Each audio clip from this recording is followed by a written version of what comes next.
let's talk about the iconic sun on the Philippine flag. Now, this might be surprising to most of you, but what if I told you that the iconic sun on the modern-day Filipino flag actually comes from our forgotten past, our forgotten indigenous roots? I know, this is not exactly what you learn in school, but there's a deeper story here that is actually hiding in plain sight. So let's dig deeper and find out. Mabuhay, or in Kapampangan, luwid kayo. Welcome to my channel. It's me, Kirby, Araullo, your friendly Pinoy historian. In today's video, we're talking all about the sun on the Filipino flag. Now, don't get me wrong, today's video is not about conspiracy theories or, some fake news. This is actually a personal working theory that I've been digging into, that I've been exploring and researching over the years. One that I'm actually still expanding on, still continuing to research as I continue to connect the dots between our revolutionary past and our much older indigenous traditions. But I might as well share it now. Who knows, maybe you can help me connect more dots. So let me know in the comments below. And my insights come from years of deep research as a historian, along with my lived experiences as a culture bearer, someone who was lucky enough to be immersed in our diverse traditions across the Philippines and Southeast Asia. Now, I'm also not saying that the sun has no links to similar symbols used in the Freemasons and the Latin American revolutions, both of which actually inspired our bayanis and our own Philippine Revolution of the 1890s. But hear me out. I mean, yes, there were definitely influences from the Masonic traditions and the Latin American revolutions. But what if, if you think about it, what if our bayanis, our revolutionary heroes, also reclaimed the sun of our ancestors? Now, before we dig deeper, let's actually start with, the official history of the flag that we know today. So officially, on May 28, 1898, Emilio Aguinaldo first waved the Philippine flag that we know today, the 3 stars in the sun with the triangle, the red, white, and blue. And it was during the victory at the Battle of Alapan in Cavite. The flag that was commissioned by Aguinaldo himself featured a white triangle symbolizing liberty and equality, and a blue and red field representing peace and valor. And of course, a radiant golden sun with 8 rays, alongside the 3 stars, representing Luzon, Visayas, and Mindanao. And you can learn more about this in my previous video about the history of the Philippine flag. Now, officially, we were taught that this design was heavily influenced by both Masonic symbols and the revolutions of Latin America. Like, for example, Cuba during this time was also fighting for liberation from Spain. Now, the Masonic influence can be seen in the original flag of Aguinaldo through the radiant eye and the sun, symbolizing enlightenment. And you can see the Latin American influence of the sun drew from the revolutionary flags of Argentina and Uruguay, flags whose solar emblems were inspired by the indigenous Inca and Andean traditions. But here's the thing. Unknown to many, Andres Bonifacio, the father of the revolution himself, actually had a Masonic and revolutionary alias. And this was actually Sinukuan. And if you're Kapampangan, you probably know that this was not a random choice. Apung Sinukuan is a powerful sun deity from the indigenous Kapampangan mythology, a god deeply connected not just to the sun, but to war, justice, sovereignty, and life itself. Now, Bonifacio's choice of the name Sinukuan was not accidental. If you think about it, he was embedding revolutionary symbolisms within indigenous cosmology. For Bonifacio and the Katipuneros, the revolution was fundamentally about justice. And this is echoing Apung Sinukuan's core attributes. In Kapampangan mythology and cosmology, Apung Sinukuan is not just a static god. Each and every day, he manifests through 3 distinct aspects, and each of it tied to moral and elemental dimensions. So first we have Sinukuan, the dawn, the sun associated with life, healing, agriculture, and divine order. His golden color symbolizes nobility and cosmic benevolence. Then we have Bayang, the noonday sun, who represents clarity, wrath, and righteous destruction, destroying deceit and corruption with the heat of judgment. And then we have Alti, the lightning and thunder, a force of sudden reckoning associated with storms and immediate justice, a manifestation of Apung Sinukuan's enduring power. Na Bundok Alaya, known today popularly as Mount Arayat, was Apung Sinukuan's sacred home, and historically, Bundok Alaya has been a place of refuge, a sanctuary for revolutionary forces and resistance movements. And some of the earliest Katipunan flags prominently featured sun motifs, like Bonifacio's personal banner, a bold revolutionary flag symbolizing justice, sovereignty, and the dawn of a new era, and all of it deeply resonating with Apung Sinukuan's mythology and the indigenous cultural significance of the sun. Now, Bonifacio himself was not the only Kapampangan Katipunero who drew inspiration from the Kapampangan indigenous traditions. One of them was Aurelio Tolentino, who wrote Napon Ngayon at Bukas, or Kahapon Ngayon at Bukas, Yesterday, Today, and Tomorrow, a revolutionary play that called for liberation, not just from Spain, but also from American imperialism. But anyways, another one is actually my own ancestor, Mariano Proceso Pabala ni Byron, who actually wrote the Labuad Mapalad, a poem that was believed to have inspired his best friend, Jose Palma, to write the poem Filipinas, aka the roots of the modern-day Filipino national anthem.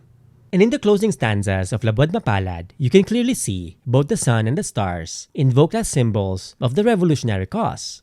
King bandera mong maningning, ate kutanda ring taksil, kapilan man e kulimlim, ing Aldo na at ding batwin, labad ning Aldo sinta, ate pangan, mayuming diling keke kamyen, yang ligayang kekeng pahanyang iyan, ike kakengan pa'y maten.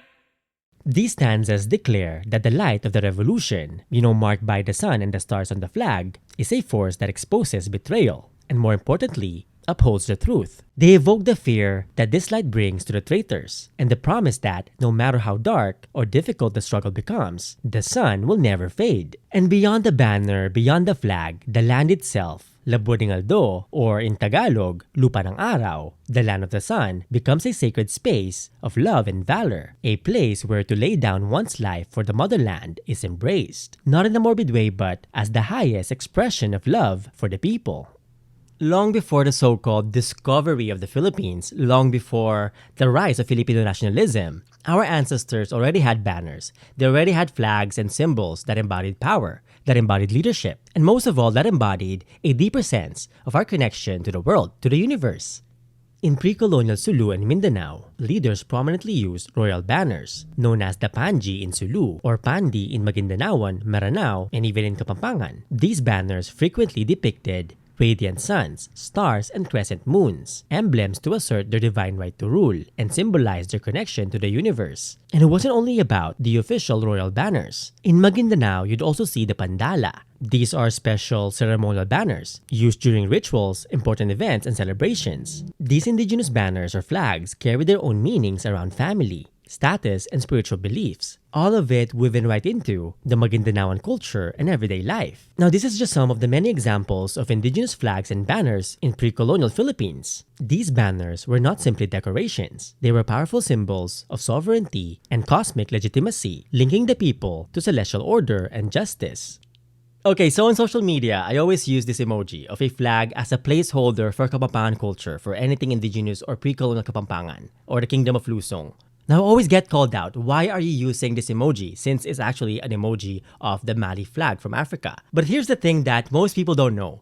The flag from Mali, this red, yellow, and green, actually looks a lot similar to the traditional and pre-colonial indigenous flags of the Kapampangans. Now, one powerful symbol of indigenous traditions from pre-colonial Kapampangans is none other than the Maupayang Pandi, a noble banner richly encoded with indigenous cosmological meanings, with each color representing Sinukuan's daily cycle. So first we have Gintu, or golden yellow, the color of Sinukuan at dawn, a color that embodies life, divine benevolence, purity, and nobility. Then we also have Kundiman, or crimson red, representing Sinukuan as Bayang, his blazing fire and unrelenting fury casting out the shadows of corruption, thus cleansing the land of injustices and all that is evil. And last but not the least, Aluntiang, or green, symbolizing Uran and Sibul, or rain in spring, the rejuvenating water that flows following after Altis storms, a sign of renewal and life returning to the land. The Maupayang Pandi of the Kapampangans was not an isolated example. This is actually part of much older traditions. Across Sumatra, Maguindanao, Brunei, Johor, and other Malay sultanates, rulers and communities carried banners of gold, red, and green. So in some places, these are called the Tigawar na Melayu, or the Malay tricolor, colors that spoke of royal power, of cosmological balance, of authority, of sovereignty, and many more. Deeper meanings that our people have long embraced. Long before the Philippine Revolution, the Maupayang Pandi of the Kapampangans carried the sun and cosmic symbols in the banners of Luzon or Luzon, symbols that resonated so deeply with our people during the Revolution and the creation of the First Philippine Republic. And it wasn't all about just flags or banners. Throughout the islands we now call the Philippines, throughout the archipelago, our ancestors used the sun as a symbol for many things. As a symbol that you'd find in our textiles, our indigenous oral traditions, and even on our skins, our tattoos. Pre-colonial Visayan warriors were known as the Pintados due to their intricate tattoos. These fearsome warriors bore sun tattoos on their bodies as symbols of strength, bravery, and divine protection. Now, the personified sun known as Adlaw in the Visayas actually appears as a central motif in many places, like oral traditions and warrior body art. But his sun symbolism didn't just vanish under colonial rule. And some of the clearest examples of this are hiding in plain sight, like in the majestic Betis Church in Pampanga. If you look closely, you'll see a sun ring or sing-sing in Kapampangan encircling the Corpus Christi at the altar. Now, this is not just some, European decoration. For Kapampangans, the sing-sing or the ring of the blazing sun echoes the ancient mythology of Apung Sinukuan, the sun deity of Bundukalaya. It also reflects the indigenous philosophy of the Kapampangans. Now, over time, this indigenous sun symbolism blended with the Christian image of Jesus Christ as the Sol Justitiae, or the Son of Righteousness, a profound biblical metaphor. Now, over the centuries, Kapampangan mystics and revolutionaries later on saw this imagery as a quiet way to honor their roots, our roots, even within European and Christian art. And the sing-sing itself, that ring of light, holds a much deeper meaning in Kapampangan culture. In our native philosophy, it represents the divine presence that is both here and beyond. In Kapampangan, alaya, or roughly in English, that which is not there. Now again, these indigenous symbols were not merely decorations. They held profound meaning, embodying values such as justice, power, and sovereignty, the fight for liberation. Values that are deeply embedded in our own ancestral traditions. Now, zooming out across Southeast Asia, you'd actually see the sun, show up everywhere. On flags, in our old stories, our epics, our indigenous oral traditions, on our royal banners, across the region. So it wasn't unique to the Philippines.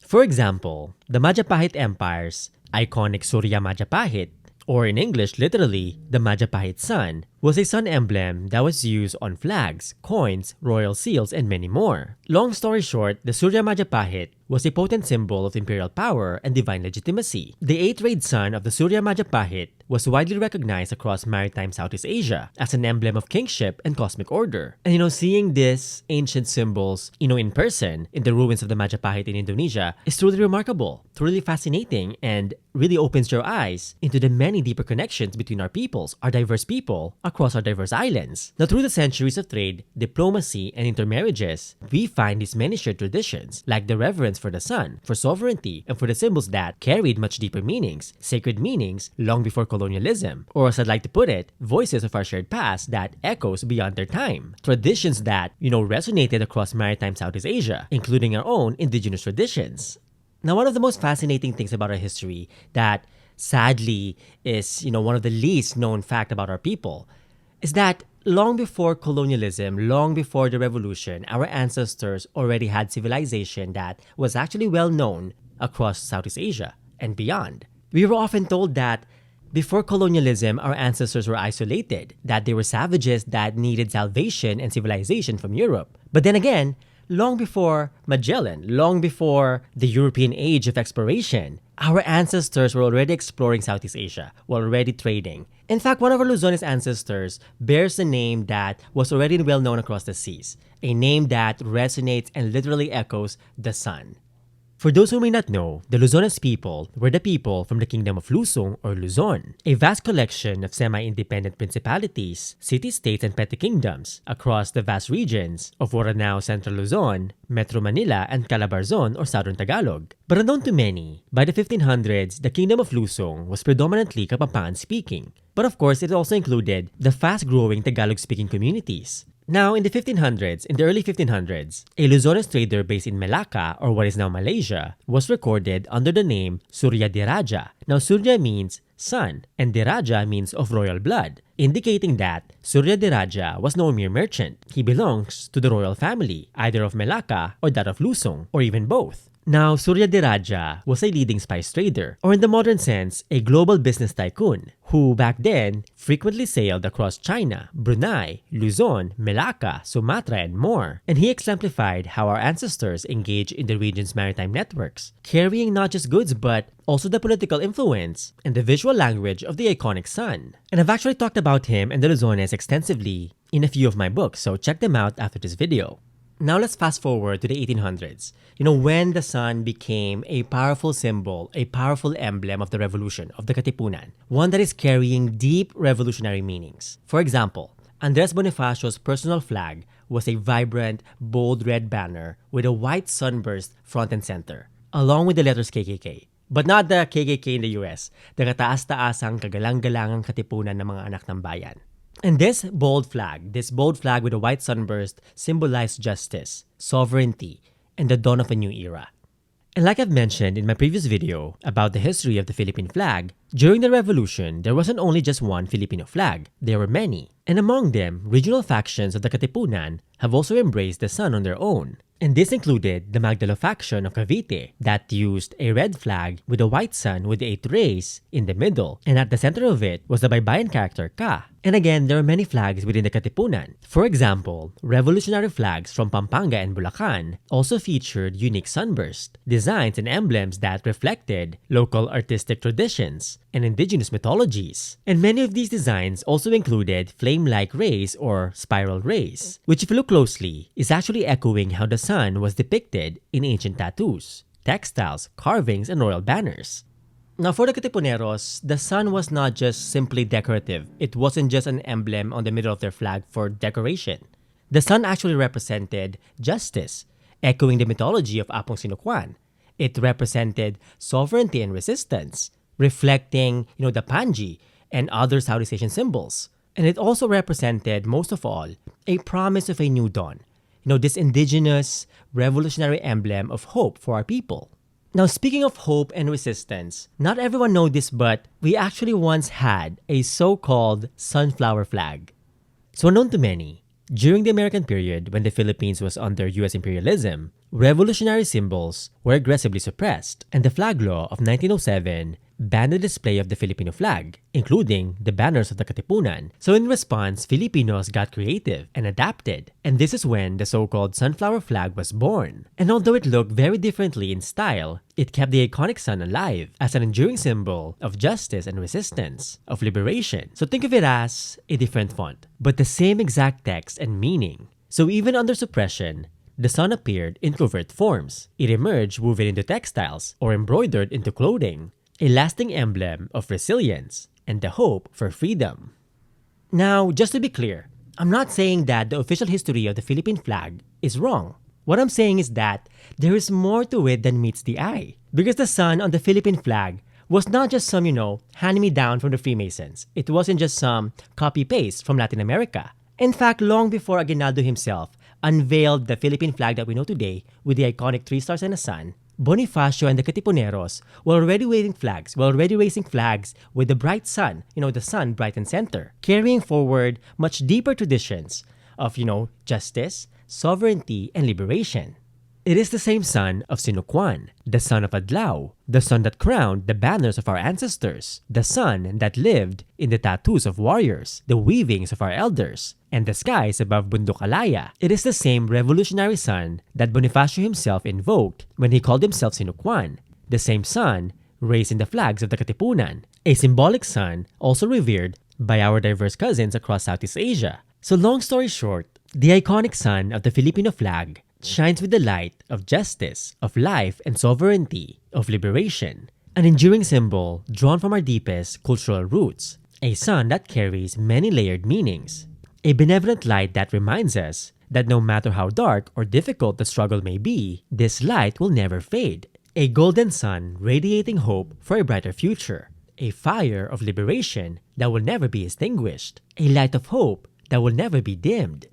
When we're looking at the Philippine sun and waving the Philippine flag, we're not just honoring the revolution of the 1890s. We are also remembering a long unbroken thread of resistance, of struggle towards liberation. Much deeper roots that stretches far back through the centuries of our diverse people's interwoven histories.